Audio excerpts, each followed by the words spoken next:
是安尼，記者來關心這個問題，有的風波今嘛閣繼續咧加滾。台中電影是驗出這台糖佇今年5月就去驗到這中煉油苯邊比是超標7倍。雖然講當場有甲提轉去，不過呢，今嘛也是互拿牙批評講這台糖攏無通報。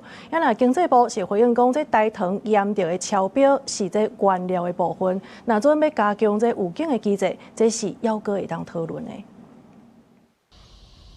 中煉問題油的代誌是繼續破燒。台中地方法院初一就也講，台糖佇咧5月就驗出中煉油脂311油造的粗油苯邊比超過標準7倍，詳時退回拒絕接受。不過國民黨就質疑講，是安怎南橋都會先通報，卻無看到台糖通報後在地台南市政府，認為有食案的嫌疑。經濟部甲台糖攏強調，超過標準的原料並不是食管法通報的目標。當下就拒絕收這批油，那這個油的所有權跟管理權都屬於中煉。那根據食管法的規定，這個中煉要負責去通報，連檢察官都認為應該是由中煉來通報。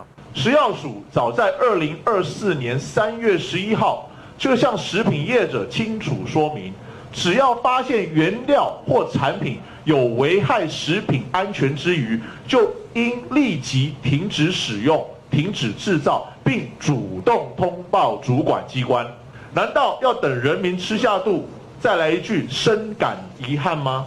國民黨團就批評國營事業的台糖是安怎會當作無看的，互民眾食過外國以上的毒油。也那民進黨是講台糖確實不是法定義務的通報人，不過日後會針對原料是不是愛跨機關提前做風險的預警，嘛認為會當納入討論。也那國民黨的地方首長最近是講7月初4中煉總經理吳凌聰參加衛福部的專家會議，會議背後有問心燒天。也那今嘛閣爆出來。其實前一天，伊嘛同款坐佇咧台中市府吊開的油品事件解釋會議。我們的報告全程公開已經釋出，就業者為什麼會犯下這些錯誤造成致癌油進行調查。怎麼會7月4號參加衛福部的叫做門神，那7月3號參加台中市的會議，那台中市政府就一句話全部都不講。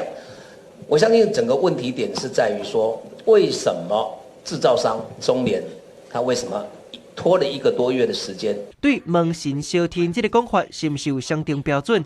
台中市府強調，兩場會議性質無同，尤其中央訂定使用問題油無到20%唔免落市的政策決策過程，並無邀請地方來參與，嘛要求愛公開相關的會議記錄，交決策的依據。記者綜合報道。